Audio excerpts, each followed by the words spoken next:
Welcome back to the Octus Download, the show where credit meets culture and where this week every retail in America named Michael is either printing money or closing stores. I'm Jason Sanjana. And I'm Kevin Eckhardt. If you've ever blacked out in the styrofoam aisle of a craft store, named a shell company with your own jersey number, you are just dumb enough to hang with the bankruptcy boys. Okay, we got a packed one today. We open with a tale of two Michaels. Michael Kors has quietly closed 139 stores, while Michael's, the craft chain, pulled off the credit comeback of the year by eating its dead competitors. They are crafty. Jason, the bankruptcy boys are back on the Kawhi Leonard beat. Kawhi's trade to Toronto is frozen, like much of Canada, while the league decides whether Tree's superhero is actually a real job. Honestly, I think of Kawhi more as Tree's superhero than NBA forward at this point.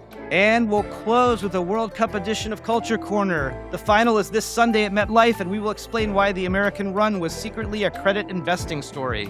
Run the tape, Tanya. World Cup picks. We can't call it the World Cup, though. The big dance? I don't know. We're not sponsored. Who is your pick for the final teams, the final two, and the winner? Oh, God. I mean, they haven't even played yet, but I have a feeling there's just something about the craptology we've seen so far from some of the big teams. Yeah, I'm going with Argentina, Kevin. All right, I'll go with I'll go with France. And we're recording this on the Friday before the final, so my pick, Argentina, like Schrodinger's cat, is both still dead and alive, and Kevin's is not. First, Kevin, you got to read the fine print, but I got to say, for all our abstract theoretical physicist listeners out there, I do know that that's not the right use of Schrodinger's cat. That's what you get for an Andover education. From the Octus legal department, which confirmed in writing that it has never paid anyone $28 million to do nothing unless you add all of our salaries together. These are our personal views, not those of Octus, our coworkers, or any Jersey number or Isle of Jersey-based LLC. This podcast is for information and entertainment purposes only. It is not investment advice. If you trade off anything you hear here, may you spend eternity as a balloon manufacturer and distributor's unsecured creditor. Yes, we might be wrong and often are. Kevin, I went to Peppa Pig World a few weekends ago. Peppa Pig World. It's very explosive. It's adjacent to Legoland. Is It was a very exciting trip. Do you get into Legoland and Peppa Pig Land with one ticket? You do. How much did it cost? It was all included in our hotel stay at the Legoland Hotel, which was pretty reasonable, actually. That is not I was asking for a dollar figure. That's $70 per person. This is the whole reason why I wanted to talk about this. Disney's in trouble. This place. Disney's in trouble. Yeah, short Disney, but don't short it on our advice because we don't have investment advice. This place cost $70 to get in, and my children were as thrilled as the ungodly expensive Disney trips we've done. They loved it. Yeah, loved it. There's something we're forgetting here is the kids are stupid. And they don't notice like details of things. Like you might, as a dazzling urbanite like me or Jason, you might walk into a building and notice the fine crown molding, clearly, done by artisans as opposed to a Chinese factory. No, kids don't notice that.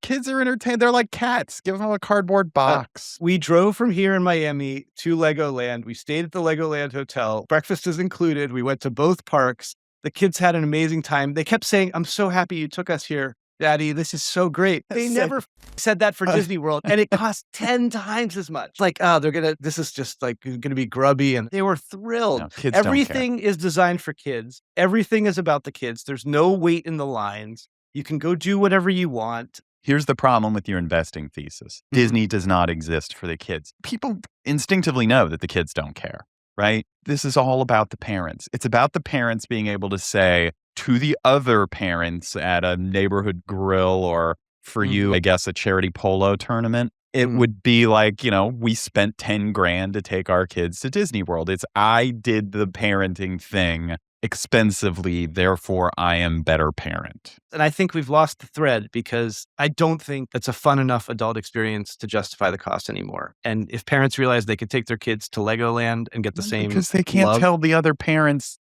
they can't lord it over the other parents that they stayed in a nicer hotel at Legoland. Anyway, Jason, on to the Michael. We've been pitching this for months. The Michaels episode.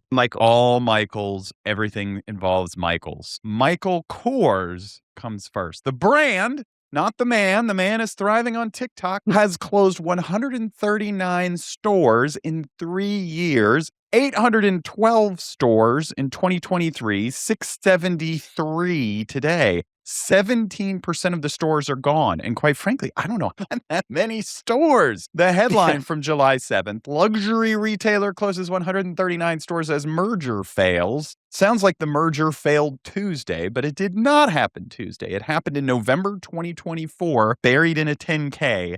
Parent company Capri Holdings tried to sell itself to Tapestry, not Carole King, but the Coach Purse Company, for $8.5 billion.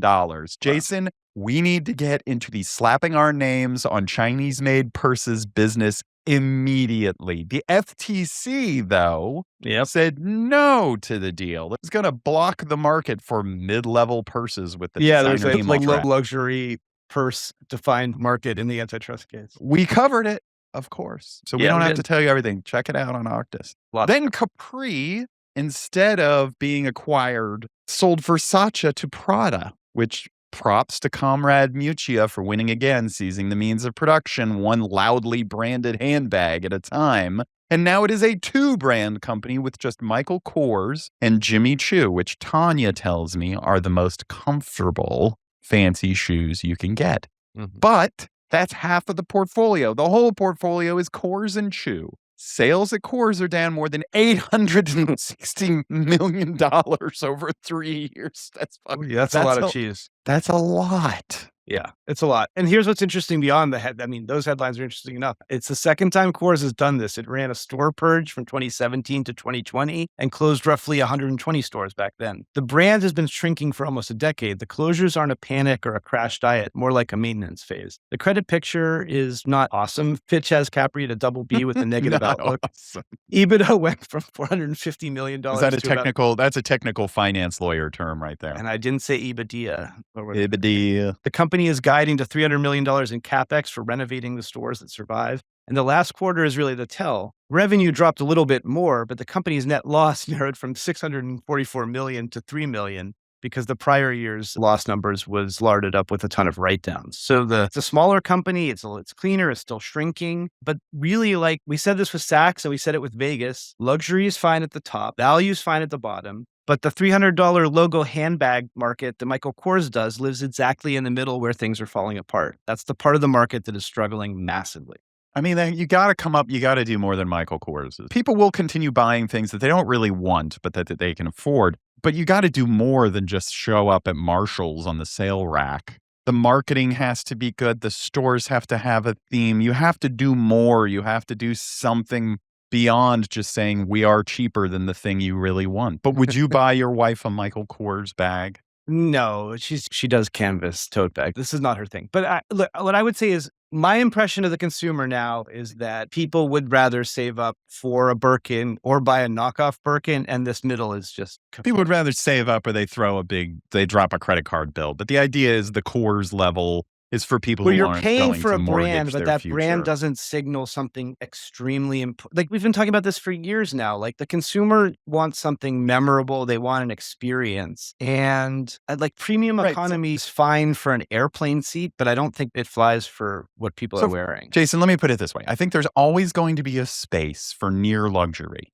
but it has to be properly marketed and it has to have a hook, a gimmick. It has to be have a story. It has to be cool. Yeah, like I've become a loafer guy, and as much as I want a pair of Alden LHSs for $1,000, I'm never going to spend that. It's just as I'm an old man, it's beyond me to spend $1,000 on a pair of shoes. But you have a bunch of, handmade in America brands that they have pictures of their workers in this rural town in Maine stitching together the shoes. They have a whole... Tucker Carlson owns it. Yeah, they have a whole ethos, right? They're marketing to people like me, to people who there's something way up there that I'm never going to spend money on, either because I can't afford it, because I just won't. And they're marketing to me with taste, with artisanal craftsmanship. You say Michael Kors isn't doing that, but a right, name on Chinese purses. Kevin, you're right. You say people like you, but I would say it's everybody, including people who are really rich and could do it. Those people, sure, they buy Birkin bags. I would never think about buying a Birkin bag. And we know you're rich as shit. I'm not Birkin bag rich. And there's a story there. You know what I mean? And so Yeah, there's a I think, narrative. you're exactly right. Or like I finally got a pair of boat shoes, and there's the ridiculous option, and then I got the Sperry's because that brand still sort of survives in that space. Well, it Now, means something to you from your youth. yeah, but they still have a good product, and they survive in the space, and it makes sense for that particular thing. What I think is really, and we see this in bankruptcy and credit investing all the time, brands are really fickle, and very few capture lightning in a bottle over and over again. And it's a really dangerous thing to lard up with debt because you end up Mhm. with these companies that lost their reason for being. There was a time probably when Michael Kors made total sense for consumers making exactly the decision you made. Okay, every consumer is like, okay, I want to spend more than I can on a car, so I'm going to spend less than I can on my shoes. And companies that position themselves correctly in that value chain make a lot of money. But that's also very fickle and based on preferences. And when it falls apart fast. Can affordable luxury survive in a K-shaped economy? For sure, but only the ones that actually have the right brand narrative and fit the right market space and find the consumers that are making that trade-off that they need to make will do it. And it feels like Michael Kors is on the sad end of that perspective. Yes. All right. From Michaels that are closing stores to Michaels that's eating its dead competitors to the victorious craft store Michaels. Kevin, Eating take it its away. Dead competitors. That's some Odyssey right there. Oh, Apollo, speaking of the Odyssey. Yeah. Apollo bought Michaels in March 2021 for $3.3 billion, and it went to immediately. Freight costs, China port lockdowns, a mountain of inventory, EBITDA cut in half, something COVID-19. Ooh. Then the tariffs hit, and Michaels, which imports most of its inventory from China, shocking, nearly died. April 2025, the company hired FTI as financial advisor. Creditors lawyered up with Davis, Polk, and Lazal. Sounds like some familiar names to us. The term loan dropped to a six-hando. Bonds were at 4 cents on the dollar, 34. We should develop an AI agent, Jason, that automatically drafts a first day deck when the bonds hit 34. There's a little bit of a date of distressed is sub 70 or sub 80. 34 is fuck distress. Oh, come on. So distressed is like 90. I remember when par was like 102 and now it's like 94. That tells you all you need to know. All right. One trader called it a classic tariff story and said Michaels would get destroyed. And then, I cannot stress how rare this is, both houses burned down at exactly the right moment. It's Joanne, the neighbor houses. And it just stood there with the firefighters next to it. Exactly. The little girl. Joanne went Chapter 11 twice in 1 year, the second case ending in liquidation, and Party City wound down. So management at Michaels saw an opening, and this is why some CEOs get the big bucks. They saw orphaned demand for $3.5 billion worth of from Michaels Styrofoam and Joanne's Fabrics and Balloons. My balloons. And it all went looking for a home. And that home ended up being Michaels. They bought the Joanne IP, Big Twist yarn, 600 new sewing products. The Party City balloons now line the Michaels entrances like the taxidermy heads on the walls of Jason's family's hunting lodge in Carpathia. Q3 EBITDA is up 40%. Same-store sales be up 12. And then the finale, they refinanced the entire capital structure, $3.75 billion at par. Less than a year after trading at 34, the debt was par. That is not a recovery. That is a resurrection. There used to be stories like this across credit investing and distressed, but this is a rarity these days. 34 to 100. I mean, the old joke we used to tell was once it got to a 7 handle, it wasn't going back to par. There have been a couple examples of that this year, and this one is just, this goes beyond that. Totally defies market logic. And two things can be true here at the same time. Apollo played it well, and Apollo got extraordinarily lucky. They installed a new CEO who certainly seems to be the right guy in the right place in early 2025, who was locked in on the right narrative, saying that Michaels had a reputation as your grandmother's store, and this was a once-in-a-generation chance to rebuild it with rivals parts. But Moody's only took them to B2 in February after that refinance, and leverage is still around 5.5 turns, which means this is not a totally healed company. 5.5 in 2026. That's like General Motors in 1962. They got to refinance because their competitors died on exactly the right time and the trade war cooled off. The maturity wall moved from 2028 to the 2030s, which buys them one thing money can't actually buy, which is time. Cultural layer is real. Gilded craft sales are up 86%, and roughly 3/4 of American adults did a craft last year. This is like a retail thing that people want, and all their competitors died at the same time. Jason, yeah. People really need to start drinking as a hobby. That's what I would. This is my idea that we're going to be a country of people doing craft kits versus drinking makes me very, very sad. Anyways, in Columbus, you can visit one of their new model stores with candle making stations and an event space for classes and parties, which both honestly sound like good ideas. My favorite are the do your dishes stores where you paint the dish and then you come get it like a week later. Love that. There is nothing like painting like a frog-shaped ceramic while stoned. What I'm trying to say is, gourd. why not do this in a pub with drinking? Because taking the like, drinking out of it makes some America of the pottery places sad. have drinking, and then there's Yes. the art place that does the drinking. You have your where they orange have, like, wines parties and pottery and stuff. Yeah. Exactly. Okay, so Michael's, maybe they should get some liquor license. Jason, everything's better with alcohol. But look, I mean, so they're lined up with what consumer demand seems to be. Sometimes things line up perfectly. They're not out of the woods completely, but this is a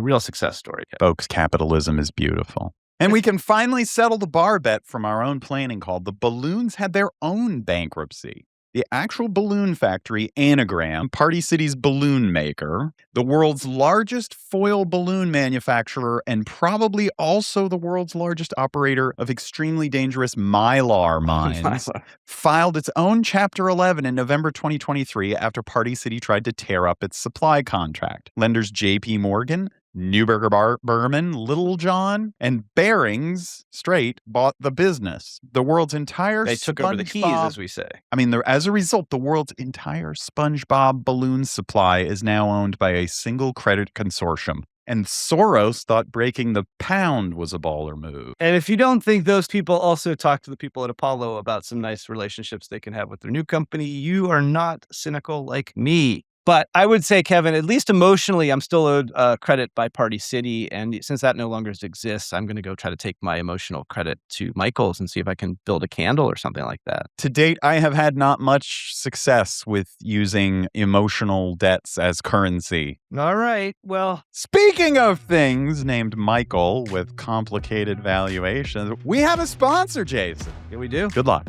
This episode of the Octus Download is unofficially sponsored by the name Michael. Michael! Mikhail, Michelle. The most diversified name in the American economy. Michael Kors, down. Michael Stores, up. Michael Jackson, the biopic, $1 billion at the box office for a movie we hated on this very program. Michael Jordan, Michael Cera, Michael Scott, a name that holds its value across market cycles and asset classes and types of actor. But beware! Side effects may include being mistaken for a craft store, a handbag, or a finals MVP currently under league investigation. Michael, ask your parents if it's right for you, but do it quick. Doc's got the birth certificate ready. No! You cannot take Michael as your name later, J.D. Vance. Us real Michaels don't go for that. Yes, that's the big news here. It was right for Kevin's parents. Kevin's middle name is Michael. What's your middle name, Jason? My middle name is my grandfather's name, Behram, my dad's father. Indian. Actually, he was a British common law judge in India before independence and heard one of the Gandhi well cases. You're so full of it. Your middle name's Rockefeller. I'm trying to hide. You know, their culture is not your costume, Jason. What are you talking? Kawhi! Hey, that's what I'm talking about. Yeah, play the update corner jingle.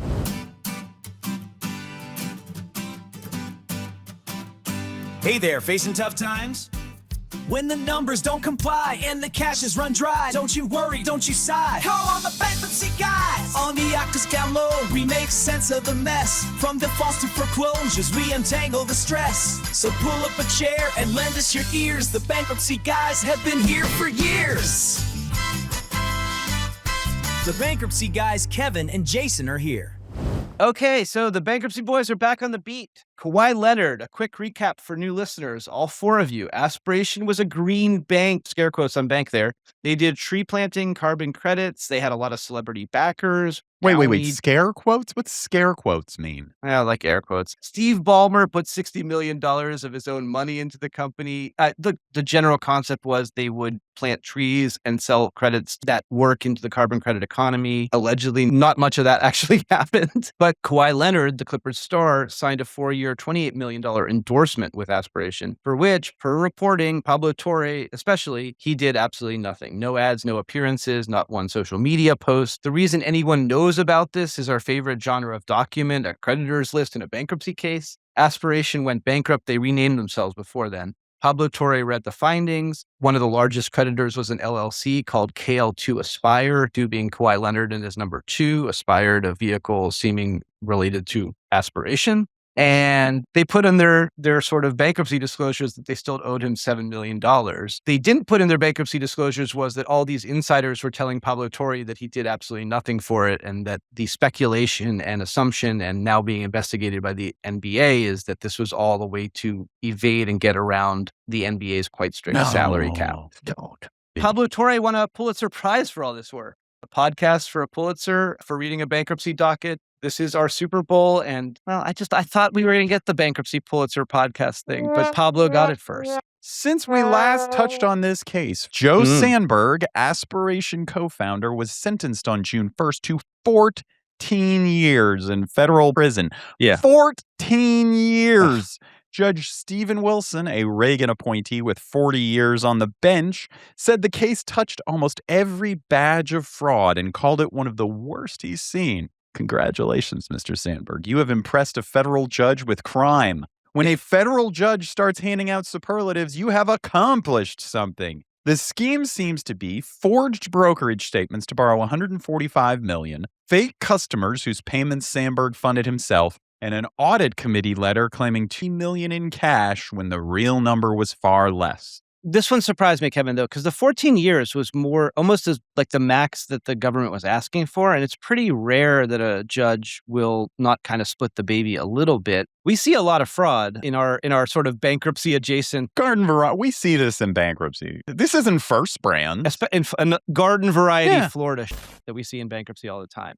But 14 years is a really long time for that sort of thing. And I guess the only thing I can really think of here is that there were quite a few mom and pop type victims, and they did victim impact statements. This wasn't about like Steve Ballmer feeling bad. I think there were individual investors who lost everything in this because they thought they were doing a green investment. And the judge certainly wasn't having any of it. You know my theory. Yeah. Judge is a Lakers fan. In addition to the kind of curious 14-year sentence, the Clippers traded Kawhi to Toronto on June 30th. We have breaking news. Kawhi Leonard, he's going back to Toronto. The Los Angeles Clippers are nearing a deal, sending Kawhi Leonard to the Raptors for Brandon Ingram, Grady Dick, 2 first-rounders, 1 pick swap, 2 second-rounders, sources tell ESPN. Jason, on July 9th, the league froze the trade until the investigation ends and told Toronto it would assume the risk of any outcome. In other words, they'd be buying a lawsuit. The nightmare scenario is the contract getting voided. The league has done that exactly once, the infamous Miami Heat Joe Smith free agent tampering situation. I think what happened with this trade freezing thing is that officially the teams decided to freeze the trade after the league told Toronto that they would be bearing the punishment. Lawyer boy. The league told them there would be deep shit, and they said, okay, we'll so wait. Then they were like, whoa, wait a second. But you got to put a little bit of that on the league. Right. Jason, the final update, the investigation has expanded. Unreimbursed expenses, a previously unreported second endorsement deal, and yet notwithstanding this, NBA President Commissioner Adam Silver said Tuesday, I'm hopeful that it will wrap up this summer, so that would continue to be the goal here. And I just want to clarify so everyone understands, I mean, the league did not pause the trade. The parties to the trade made a decision not to go forward, given that the investigation remained open and any possible impact on Kawhi or his contract was yet to be known. And so they chose not to live with that uncertainty, but that was well known before the trade was proposed. And there was I didn't think there was any reason for people to believe that the status of Kawhi Leonard would change merely because he was traded. The investigation needs to run its course. So, Jason, what do they do? I mean, this investigation too, like I guess you'd think this wouldn't require, I mean, Wechtel is one of the most sophisticated law firms in the world, and you'd think they could get to the bottom of this. You'd think they could whitewash it pretty quickly, but they can't. So that's why it's taking longer. I'm not a naive person to think that we're going to get a full, like, big report from them and they'll bring the Nothing. lawyer out to take questions from the press. Like, but you'd think that the whitewash could wrap up. I honestly thought it would wrap up right after the end of the season or maybe even after the All-Star game. It seems strange that it's... My hunch was before the draft. Yeah. Because that's when shit starts to get real for the next season and you need to know whether a guy is going to be around. That didn't happen. It could be because it's grown or they really just want to bury it in August in a news on a Friday They could after. have buried it. I think the best time for them to bury it would have been at some point during the Jaylen Brown fiasco. That would have, a second NBA transactional the Celtics are cleaning house. And by the way, I think the news cycle can handle one NBA trade morass during the summer. One of them might have gone under the radar. I mean, look, my view is I'm still on team. This ain't gonna mean shit.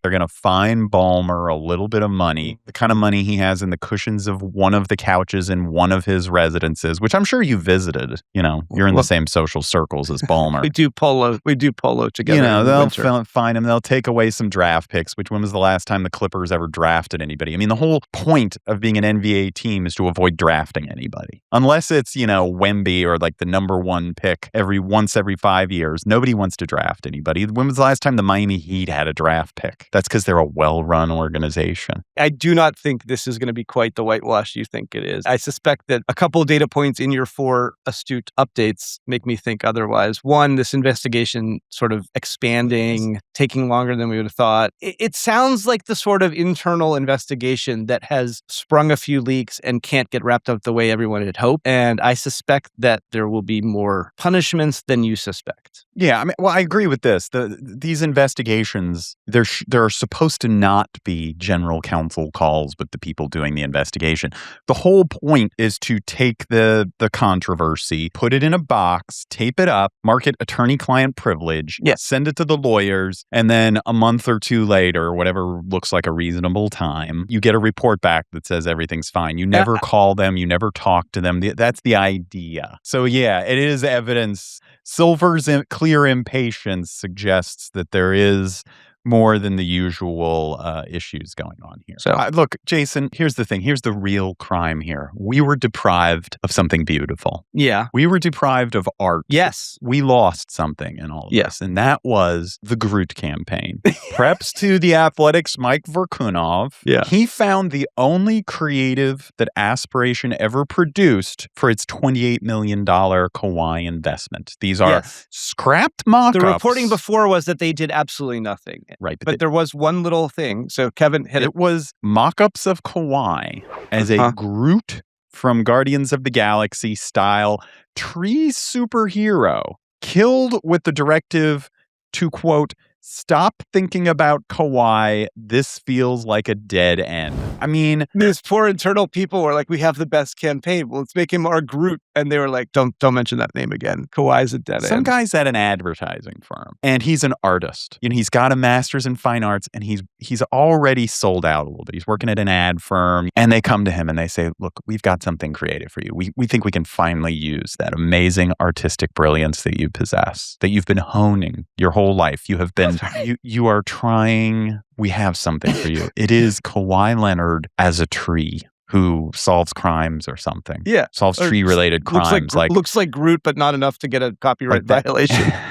And this person at the ad firm worked on it, and they conceptualized Kawhi Leonard, grumpiest NBA superstar ever, as a tree, and he was told to throw it away in the trash. Crime. That deserves 14 years in prison. Other funny stuff in this whole saga, apparently some explanation for this trade to the Raptors in Toronto, Canada, was that Kawhi was interested in the tax advantages of going to Canada, which is that makes a lot of fundamentally false. Cannot be. Impossible. Stephen Ballmer, owner of the Clippers, wrote a long sort of defensive and strange victim impact statement in the case to explain why he was the victim of Sandberg. Part of it said, I was duped and feel silly about that. That's a real quote for the richest owner in the league, who's out $60 million. But I mean, if you've seen the Ballmer videos of him jumping around, you get it. This guy is a unique character, and I'm glad he's in the league. Kevin, I so want to believe that this judge was not doing the 14 years because Ballmer's $60 million and instead was doing it for the mom and pops who got scammed. But who knows these days? Anyways, that guy was appointed by Reagan, so he might not even know what he's eating for breakfast. What? Okay, but Kevin, we can get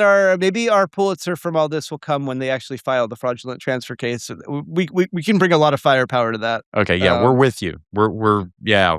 All right. And then from a man being paid to do nothing, allegedly, to 11 men who were absolutely not doing something, but didn't do quite as much as we had hoped. I think 8 of the England guys were getting paid to do nothing. We're talking about the World Cup. The Cup! The Cup. La Copa. Play the music. Oh, I love the Champions League music. Okay, the World Cup, Kevin. We're doing this one as our culture corner because it's the thing we're most excited about these days. And because we've wanted to do it and Tanya wouldn't let us. Clipping on the Clipper floor. Probably wisely. We talked a lot about we're doing it this time. We get to choose every other culture corner, so we're doing the World Cup. The final life, which FIFA insists on calling New York, New Jersey Stadium, a name with the poetry of a term sheet. The first men's final on U.S. soil since 1994. Spain against Argentina, which has never happened in a final. Spain beat France 2-0. Surprise there, but seems warranted because France didn't show up, or it was just a strategic mastery by Spain, something. And then Argentina, what a game, came back against England with Messi at 39 creating both goals, and both goals happening late in the game, and some very questionable managerial decisions from England's Thomas Tuchel. For the final, Kevin, there will be a halftime show, which is the first in World Cup history, which feels like an American export we should apologize for in advance. I saw Bieber's on the wrist, so we're definitely apologizing. And we should apologize for hydration breaks because they're an embarrassment. No, I like the hydration breaks. But I think four-quarter soccer has really livened up the game and has turned into this incredible surprise. Like, we needed to show ads because we're a capitalist hellscape, and now soccer has hydration breaks that are suddenly allowing managers to reorient their strategy halfway through the half. There was, going into this tournament, there was a lot of bad vibe. Yeah. Right? There was a lot of nobody's going to go to the games. 48 teams is too many. Yeah, they're not selling the hydration breaks. The fact is, you cannot look at the games that were played, like the unbelievable games, England, Mexico, Argentina, everybody, the Cape Verde games. You cannot look at this World Cup and the game by game and say that literally everything has worked out beautifully and brilliantly. Yeah. On a sporting sense, these games have been absolutely incredible. Sporting sense. Yeah. So do it. They're going to do it. There's going to be 4 quarters. They're going to have 64 games. Next one's in Spain, Portugal, and Morocco, right? So plus Uruguay, Argentina, and Brazil. And, it's not going to be cool for those games. 4 years from now, average temperature in Spain in the summer is going to be about, 73 degrees centigrade, whatever the that is. Sauna It level. is going to be hot, and that will give them the plausible excuse. And then, they set this up with Cotter. And you know what? Who cares? If the games are like this, just take a break for a couple of minutes. That's why, Kevin, we're doing this as Culture Corner, because for us, at least, it feels like soccer and the Cup has dominated everything beyond work and family for the past month. I cannot believe, I'm shocked pleasantly at the level of interest and enthusiasm of Americans and people in the United States for this whole thing. We finally have like a monoculture, and it's soccer. It's a soccer tournament. And this is a soccer tournament that was actively derided by half the country not that long ago. The World Cup was like a niche thing for a very specific coastal part of the country. And then now this is like, it's a triumph of ratings. The sportsmanship has been amazing. It's worth mentioning, nobody seems to like VAR the video review. That's the problem. But I don't understand what the constituency for it is. It needs to be entirely scrapped. And then obviously we should say there was terrible treatment by the U.S. of the Iranian team and their visas and all that. But setting those things aside, they were all great games. When you give the World Cup to a third world country, you're going to have stuff like that happen. Visa problems. I've watched a lot of World Cups, and I can't remember one where it wasn't completely flipped, where most of the games were snoozes and there were one or two amazing ones. These were all great. with one or two snoozes. And I think now we're going to get to the part that belongs to us here at Octus Download. The American run, which was sadly ended 4-1 by Belgium in Seattle, was essentially underwritten by credit investors' money. U.S. soccer. This is great. This is us, man. Yeah, this is us. We're the future. You're watching the future here, listener, viewer. U.S. soccer takes no government funding. Well, they fired Greg Berhalter, and that could not have happened soon enough on my end. And then they eyed Russell Crowe lookalike Mauricio Pochettino. I wore my work shirt here in honor of him. It does have a kind of Argentinian Russell Crowe thing going. The U.S. soccer couldn't afford him. So, and the rest of this is according to reporting from the Mirror and Bloomberg. Scott Goodwin, co-founder of Diameter Capital, very close to probably an Octus subscriber. He's got Octus open right now on his desk, people. All the time. Well-known person in our market. He evaluates busted capital structures professionally, texted a group of soccer fans, this is the quote from the reporting, "Let's go get these guys. Goes America." And then was told the top candidates were unaffordable, and he answered, "I'll pay." And then the number came back, and his actual reported response was, "Wow, that's more than I expected. Can I phone a friend?" Which is awesome. Guess who that friend was, Kevin? Guess who the friend was? I know who it is. Miami's own Ken Griffin. The full package, Pochettino, his staff, Berhalter buyout, ran about $20 million. Jason, how much could a high-quality soccer coaching staff cost? $20 million? Griffin wrote the largest check, and Pochettino makes about $6 million a year. That's all donations. It is a 501c3, which we can get into in a second. The most watched soccer game in American history was brought to you by, functionally, credit guys passing around a hat. And I love this. I love this all. There's obviously the part where the same people are deeply involved in Balogun and the red card overturn and the unexpected consequences of that. But let's just set that aside. I love that we got a good coaching staff. I love that people here were willing to pay for it. And I love that it matters to people that much. But I'm a little pissed about one thing. Because these are hardball credit investors. One thing. I can't understand how they didn't find a way to stiff Greg Berhalter on the buyout. Very disappointing. Because we play hardball in credit investing, and that's not hardball. It was somewhat surprising. I had assumed buyout would somehow involve Berhalter's son being traded to France or something. Or to Sudan. His son is great and is collateral damage in all this drama, but that's not fair. I'm very disappointed that they didn't just go for pure distressed credit spite. Yeah, and just say, you, man. You rightly pointed out there was this fear that nobody's going to go to the games. They're going to be too hot. Everyone's going to boycott the United States. But part of that negativity was the U.S. team limped into this tournament, basically. We won a few games at the very end, but the lead-up campaign was rough, and we auto-qualified. Yeah, but these players were basically the same core team that flamed out against Trinidad and Tobago and didn't even qualify 2 cups ago. And I think the way they played in those initial games, especially the Paraguay game and the entire group stage, was a fundamentally different type of soccer than the U.S. has ever played. And clearly they got snake bit by some combination of the stress, the attention, the Balogun of it all, the red card. But I think the way they played in those early games was fundamentally different than any U.S. men's team I've seen ever in my sort of watching soccer. And it's a glimmer of hope for the future. And that was worth and more. Our friends who did this, thank you. I think did not end the way any of us wanted, but thank you because they're actually playing in a way that could get to a semifinals in the future. No, they played well in 3 games against Paraguay. Paraguay almost beat France. Yeah, I know, but the Paraguay wasn't ready for the first game. They beat Australia, which is just mini US. It's like beating Texas. It's basically the same thing. And then they lost to Turkey. I just don't think it's all that big of an advertisement for U.S. soccer.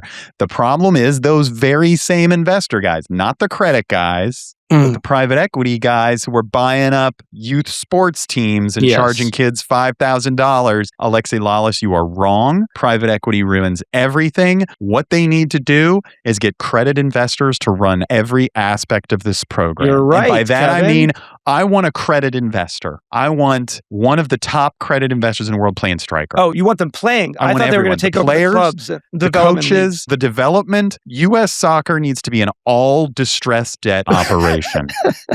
Should we even get into the question of whether we get Judge Lopez to officiate? Tanya did note, and I think it's interesting, that U.S. Soccer is a 501c3. The money that going in presumably was This is the real background donation. for Jason's opinion on Pochettino, by the way. So I say thank you. This is great. Please do it more. And I think there's other people Thank like you, with billionaire. Maoists who call me a capitalist bootlicker. Thank you, billionaire. You gave us another trip to the final 16 and an whooping from Belgium. Literally something that has happened before. Except we didn't get the shit out of us by Belgium as hard when Tim Howard was back there. You just want to thank the billionaires. I just want to say there's a lot of ways for billionaires to spend their money, and I would much rather have them do this than buy a boat. Well, it's not so much buying boats Or as another boat. buying the end of American democracy and middle class existence. Yeah, the Peter Thiel stuff is obviously demonic. That's the stuff I wish they would not do. Of course, stipulated. But I'm just saying, if you're going to buy your third boat or your 15th house, U.S. Soccer, please pour more money in. Please get the development league straightened out. Get rid of Alexi Lawless. We can do this. They showed us we can do this. This is the first World Cup where it felt like we could, and obviously it ended terribly. Same damn thing. The results were the same. The vibes were completely different. We are going to do something fun now. Cross your fingers, listeners, but we're going to play clips and then respond to them. World Cup-oriented clips. First, Jason. Thank you, guys. Zlatan Ibrahimovic, Thierry Henry, Rebecca Lowe. Chaps, Alexi left us. America, you're welcome. We are going to talk about US.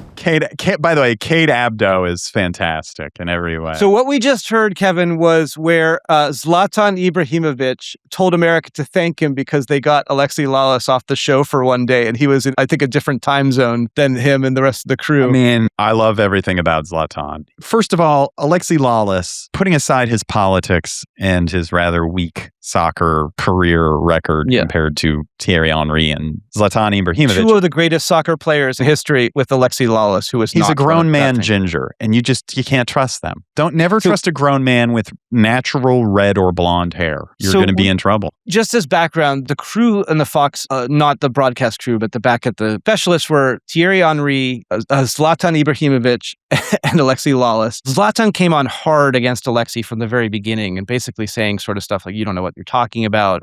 And then the one time that Alexi wasn't there, he said, thank you, America. They think they turned it around a little bit because it was getting sort of hard-edged and people were finding it uncomfortable to watch. And I think they started pretending like it's a joke. But Zlatan clearly doesn't suffer fools, and Alexi Lawless is clearly a fool. What people here might not realize is Zlatan Ibrahimovic isn't just the most famous Swedish player of the last God knows how long or ever. He actually wrote a book called I Am Zlatan. I forget how you say it in Swedish. That was actually really important in Sweden because it was the first time somebody that famous, child of immigrants, immigrant family in Sweden, he was wrote born about in that Malmö. experience. And they teach it in schools. They still assign it in schools. One of the most important books in modern Swedish society. And he's also an incredible soccer player, and he destroyed Alexi Lawless. So I cannot love Zlatan Ibrahimovic more. I enjoyed his brief period at Manchester United. I'll say that. Okay, next up. Tanya, play the next clip. 1970. There's yet more footballing royalty. Gross. Amateur hour. That was England great Beckham drinking a giant glass of a heavy red wine at, I think, a Miami game in the afternoon, which is just psychotic. That's insane, drinking wine in Miami in the summer. They shouldn't even sell it. He's lived there long enough to know better. And he did it again and again. I mean, honestly, I think it became a bit, but it was just incredible to see because it's just so not what I would want to drink at a hot sporting event in any way, shape, or form. Sporting event. I mean, the best bit was Posh sitting next to him the entire tournament and not paying any attention. Which actually foots to, I mean, you can totally understand it as based an on how she was treated. You know, but also as an Anglophile, Kevin, you know that soccer, as huge as it is in England now, was actually very much not something of the aristocracy until very, very recently. And it would be very déclassé for the royal or a posh person to even pretend to enjoy soccer as early as 20, 30 years ago. Yeah. What are you going to do? More Anglophilia, Kevin. Let's play our next clip. The interview of the morning. Count Binface has confirmed that he is going to run in the by-election in Clacton if it takes place. Well, what else would you expect, mate? You know, I was on my way back home to Sigma 9, What is your appeal going to be to the people of Clacton? I pledge to build at least one affordable house. I will nationalise Adele. I heard your bit about the water, and I'll make water bosses have to take a dip in British rivers to see how they like it. I'll price cap 99 flakes at 99 pence. I think the Clacton folk will like that one. And so it goes on. But if you'd done some research, you'd know that. He does this great upper class twit accent. Yeah. All right. So, Kevin, that was Count Binface, who is a stunt electioneer in England who runs in all the by-elections, because I guess you don't have to live where you run. And he dresses up with a trash can over his head and runs in all these elections. And because of the way the parliamentary elections work in the UK, he can basically, all the candidates, including the joke candidates, get to stand together as on the stage they announce the result when they announce vote. the winner. So he just is a part of the news in these major moments. Count Binface was running there in the same shtick and did this interview with the BBC where they were like, "Why should we take you seriously?" He's like, "Well, why should we take you seriously? I'm trying to lower the price of croissants, and you're just talking nonsense." And he just took down this BBC interviewer like 17 pegs. He does great interviews. I was actually in England for all of this. Oh yeah. And for the 2 a.m. England match against Mexico. And it's fantastic how they embrace the national team and they have embraced Binface. He has become quite... They have not embraced Thomas Tuchel. He might be the next England coach. That's why we bring this up in the World Cup. They're going to put Binface out there. They should do a by-election for the job. His platform includes nationalizing Adele, and my absolute favorite, he promises to lower your taxes and raise everyone else's. It's a great policy. I think I'm really surprised that an American candidate has not picked up on this. Just give it time, Kevin. Everything works its way across the Atlantic eventually. All right, that's a wrap on the Octus download. Today we did 2 Michaels, 1 shrinking on schedule, 1 feasting on its dead competitors, and then... Kawhi Leonard's frozen trade to a frozen land, a 14-year sentence, and the single greatest bankruptcy docket discovery in the history of podcasting. And the World Cup as a credit story, because everything is distressed credit if you wait long enough. If anything hit today, follow us on LinkedIn and X. That's where the clips live, and subscribe wherever you get your podcast. It genuinely helps. And we're all over YouTube. Who knew, Kevin? And get the Octus app. It's all the coverage we talked about today. Michael's, Capri Pants, Capri Company, the aspiration docket. It's all in there. It's very good. And I just earned my $28 million Octus mobile endorsement deal. See, Kawhi, it's easy as shit. If you say it, it's binding. Congratulations on that payout, Kevin. All right, next we have a mailbag episode. Real letters read on air, answered with total honesty. Podcasts@octus.com. We actually read them. So send in your questions now. Send them 4 times because Tanya only lets us see 1 and 4. It's going to be August, so we're doing a mailbag because we're lazy as shit. Thank you to our producer, Tanya Hubbard, who, don't worry, everybody, is still going on her road trip. Throw the car. I want the car logo right there. I love that. She just tried, this is amazing, to DIY the Freon in the Chevy Spark first. It was one of those little spray cans you get at Pep Boys. I have dug a trench through my own yard with bare hands, Jason, and even I do not freelance refrigerant. Do not F with the AC. You gotta sign a waiver, Tanya, just to go into the refrigerant aisle at Lowe's. You're not supposed to. Don't open this panel. Don't not mess open this with panel that. or your warranty is void. Until next time, I'll be time. talking to the trees. They aren't too happy about this whole deal we got going with the carbon and whatnot. Bye.